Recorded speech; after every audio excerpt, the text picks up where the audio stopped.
This is a Windows Phone 7 game review of Kinectimals, which is available in the marketplace for $2.99 and is an Xbox Live game title. So Kinectimals is, of course, on the Xbox 360, and it uses the Kinect sensor in order to interact with the pet lion naturally. But on Windows Phone it just uses touch, and unfortunately it doesn't use anything else more creative. So it's kind of disappointing in that way. They could have used the accelerometer or the microphone or even front cameras on other future Windows phones to make it a more immersive experience, but instead it's really basic.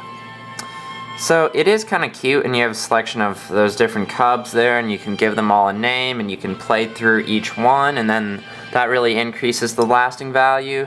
But really, it's not that incredible. It's cute and it's kind of cool, and it has some fun things in it actually, but if you're looking to actually play real games on your Windows Phone and you don't want to waste your money, then don't buy this. This would just be a game if you have some extra money, you don't care spending it, then you could pick it up and play around with it. Or maybe if you have a little kid, then he might find this interesting. As you can see, it tries to be really interactive, and it tries to be just like the Kinect version, but it doesn't really work because it's just not nearly as natural. So you can do everything, like you can pet your lion and you can play with him, and then what's even cooler is there's these contests here which you can compete in, and those have you do all these different tricks and you can get gold medals on them. So that's the main content of the game, just trying to progress through all those. Like you have to successfully do these tricks in a certain amount of time given. However, sometimes these little gestures don't work that well, especially the sit gesture. It can be really annoying to get it to work. It doesn't work, so that gets pretty frustrating. But otherwise, those activities are pretty cool.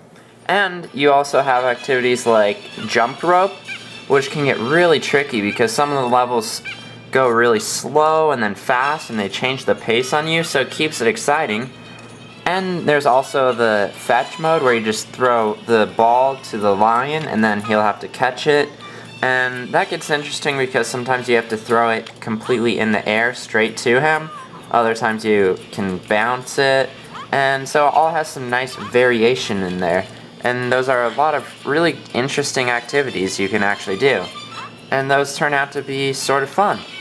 And as you progress through the game, you'll also upgrade your lion, and you'll get to new levels which unlock new things to do, and you can also buy things in the stores, and you can buy new apparel items for them. There's a lot of new stuff you can do with it.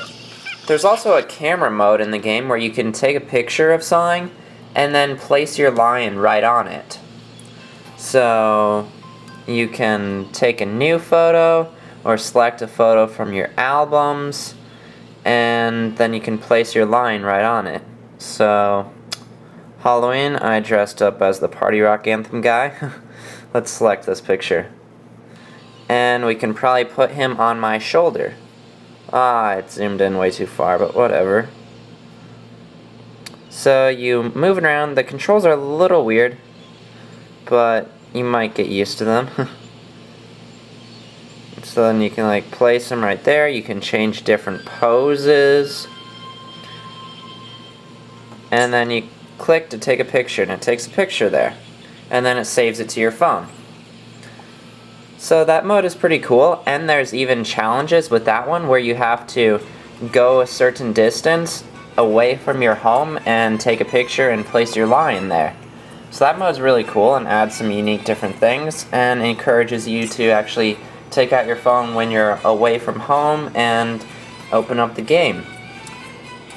Overall, the game has about 2 hours to 2 hours and 30 minutes of lasting value, which isn't really that much, but that's only playing through one single lion and completing all the activities.